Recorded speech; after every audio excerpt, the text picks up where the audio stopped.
जिंदगी में जब हम किसी गहरे मानसिक या भावनात्मक दर्द से गुजरते हैं और धीरे धीरे अपने घावों को भरने लगते हैं, जिसे हम हीलिंग कहते हैं, तो उस सफ़र में एक बहुत ही शांत लेकिन बेहद खूबसूरत मोड़ आता है। यह वो पल होता है जब हम दूसरों को यह समझाने की कोशिश में खुद को थकाना बंद कर देते हैं कि क्या सही है और क्या गलत।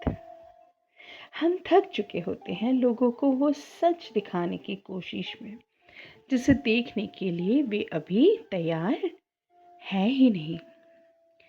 हम इस बात को स्वीकार कर लेते हैं कि हम किसी ऐसे इंसान को नहीं बदल सकते जो कि खुद को ही बदलना नहीं चाहता। इस मोड़ पर आकर हम भावनाओं से ज़्यादा ज्ञान और समझदारी से चीज़ों को देखना शुरू करते हैं। अब हम लोगों के खोखले वादों पर नहीं बल्कि उनके व्यवहार के पुराने पैटर्न्स पर ध्यान देते हैं। हम उनके शब्दों पर नहीं, उनके चरित्र पर और उनके इरादों पर नहीं, बल्कि उनके कर्मों पर भरोसा करते हैं। हीलिंग हमें यह सिखाती है कि हम किसी दूसरे इंसान के दिल को बदलने के जिम्मेदार नहीं हैं। हमारी जिम्मेदारी सिर्फ अपने खुद के दिल को साफ, शांत और सुरक्षित रखने की है। लोगों को वैसे ही स्वीकार कर लेने में जैसे वो हैं, एक बहुत बड़ी आज़ादी छिपी है। स्वीकार करने का अर्थ यह बिल्कुल नहीं है कि आप उनकी हर गलत बात से सहमत हैं। किसी से प्रेम करने का मतलब यह भी नहीं है कि आप हमेशा उनके करीब रहें, और किसी के प्रति करुणा रखने का मतलब यह कतई नहीं है कि आप अपनी स्वस्थ सीमाओं को तोड़ दें। जैसे जैसे हम आध्यात्मिक रूप से बड़े होते हैं, हम हर किसी को बचाने की, हर किसी का मसीहा बनने की ज़िद छोड़ देते हैं।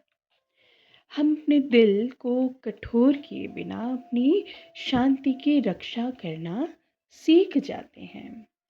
हम बिना किसी कड़वाहट या नफ़रत के चुपचाप पीछे हट जाना सीख जाते हैं।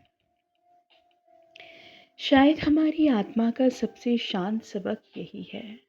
हर कोई हमारी ज़िंदगी के इस सफ़र में हमेशा के लिए साथ चलने के लिए नहीं बना होता है, और कभी-कभी उनके लिए और ख़ुद हमारे लिए सबसे अच्छा फ़ैसला यही होता है कि हम उन्हें उनकी यात्रा पर छोड़ दें और ख़ुद अपनी यात्रा पर वफ़ादारी से आगे बढ़ जाएँ।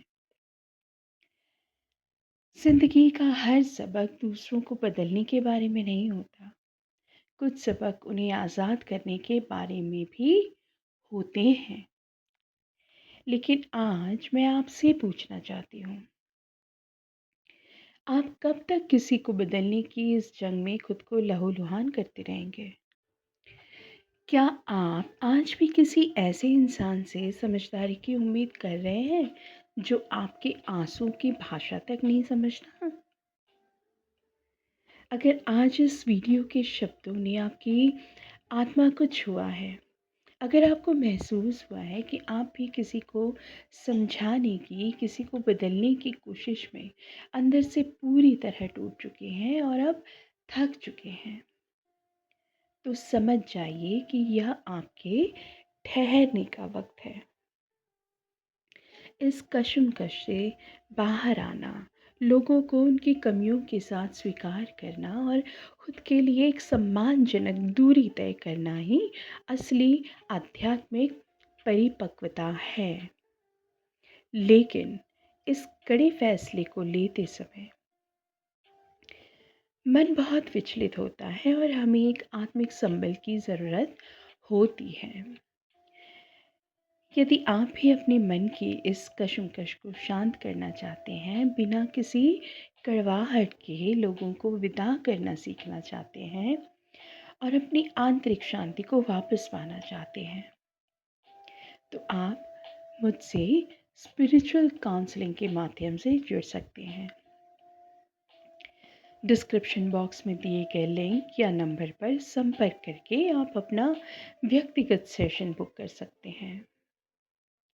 यह एक ऐसी शांत और सुरक्षित जगह है जहां हम आपके मन के इस कोलाहल को शांत करेंगे और आपको आत्मिक शक्ति से भरेंगे।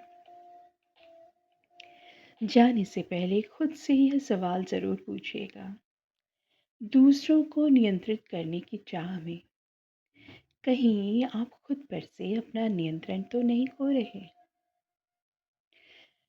अभिव्यक्ति की शक्ति से जुड़े रहने के लिए आपका अंतर्मन से धन्यवाद। मिलते हैं अगले वीडियो में एक नए एहसास के साथ।